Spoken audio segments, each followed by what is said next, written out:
Hello students, now let me discuss the next important element of the income tax, and that is so called as the agriculture income, non-agriculture income, gross total income and total income. So speaking about the first important term, that is so called as the agriculture income. So speaking about the agriculture income, it is the section 2 subsection IA of the Income Tax Act 1961. As we all know that India is well known for the agriculture, and as far as the agriculture is concerned, the agriculture does not fall within the union list. That is why the central government cannot impose any kind of tax on the agriculture income. It is only the state government which is responsible to impose the tax on the agriculture income. But the thing is that it is fully exempted under section 10 subsection 1. Why? Because more than 70% of the people truly depends on the agriculture for their livelihood, and agriculture is the backbone of India. That is why agriculture income is fully exempted under the Income Tax Act. It means that state government has no authority to impose tax on the agriculture income. But the basic question is, what actually is mean by the agriculture income? Agriculture income means it is any receipt or the revenue which is received from the land situated in India, and that land is used for the agriculture purpose. That is so called as the agriculture income. So here, if you go through the meaning, you will come across with some of the important condition.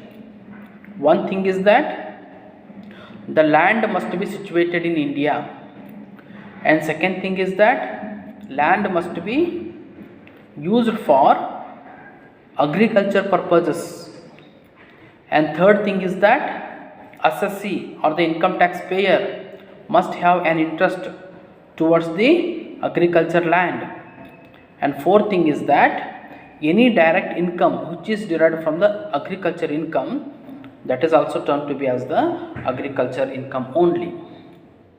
And as I have rightly said that this is only the meaning of the agriculture income, and you are not going to pay any kind of the tax on the agriculture income. Why? Because it is fully exempted as per section 10 subsection 1 of the Income Tax Act of 1961. So that is all about the agriculture income. And second thing is that non-agriculture income.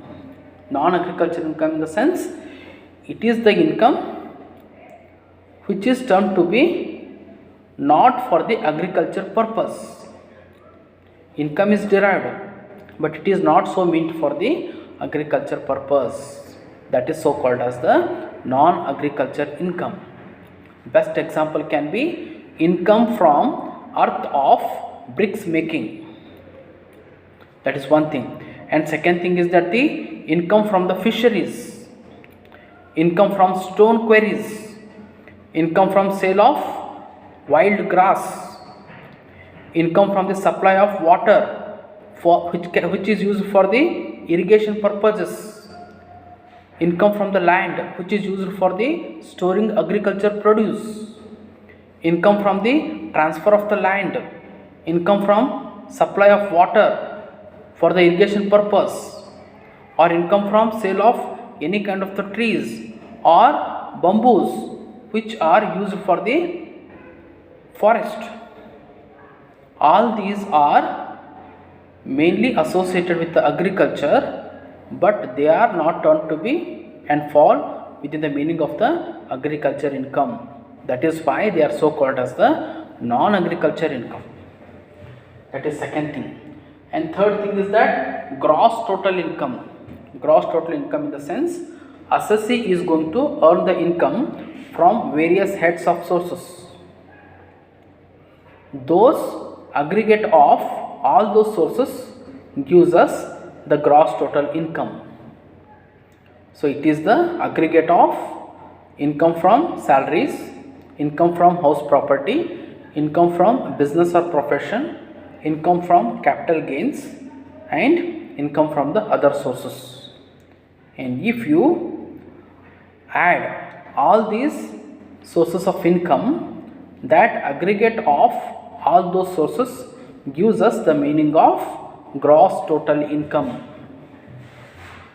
And last thing is that the total income. What is total income? Once the gross total income is going to be derived, from that some of the important deductions are going to be made under section 80C to 80U. That gives us total income. Total income is also so called as the taxable income, in the sense on that income the income tax authorities are going to impose the tax. That is so called as the total income. With this I am going to conclude the discussion. Thank you.